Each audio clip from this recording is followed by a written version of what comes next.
Então, galera, na nossa última aula nós estudamos a divisibilidade e vimos algumas palavrinhas novas, como divisível, divisor e múltiplo.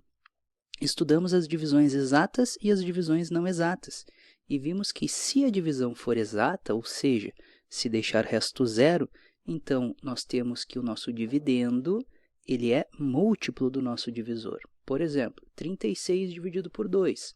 O 2 cabe uma vez dentro do 3, da nossa dezena, dá uma dezena e dá resto 1. Esse 1 aqui, galera, é uma dezena. Agora eu vou juntar essa dezena à unidade. Então, eu vou decompor essa dezena em unidades. E eu vou obter 16 unidades. 16 dividido por 2 dá 8 unidades e o meu resto é 0. Então, aqui nós temos um exemplo de uma divisão exata, porque o resto foi 0.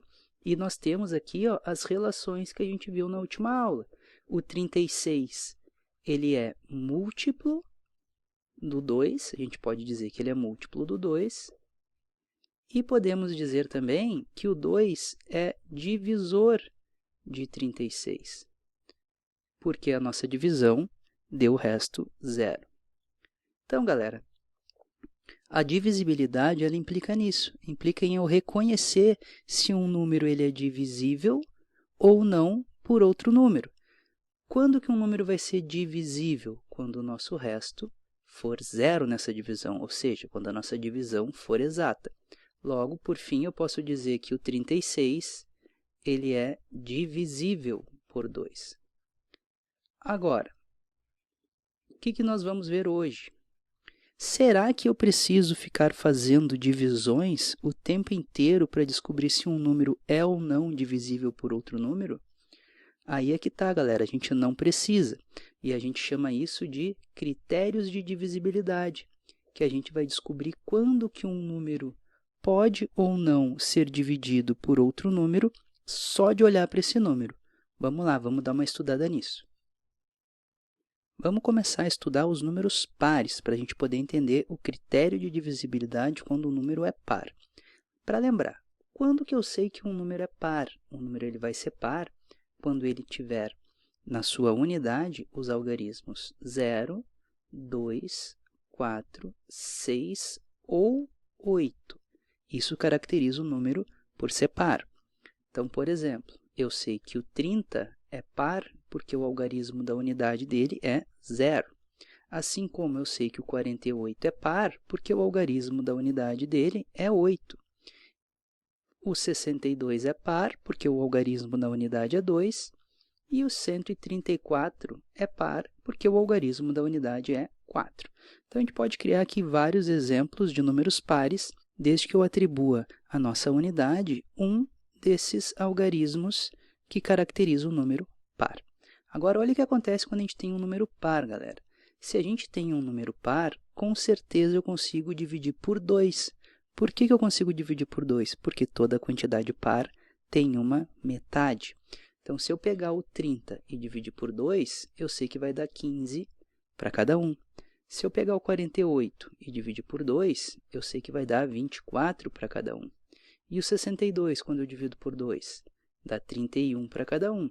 E o 134, quando eu divido por 2, dá 67 para cada um. Ou seja, se um número é par, eu sei que ele obrigatoriamente vai ser divisível por 2. Então, aqui está o nosso primeiro critério. Todo número par é divisível por 2.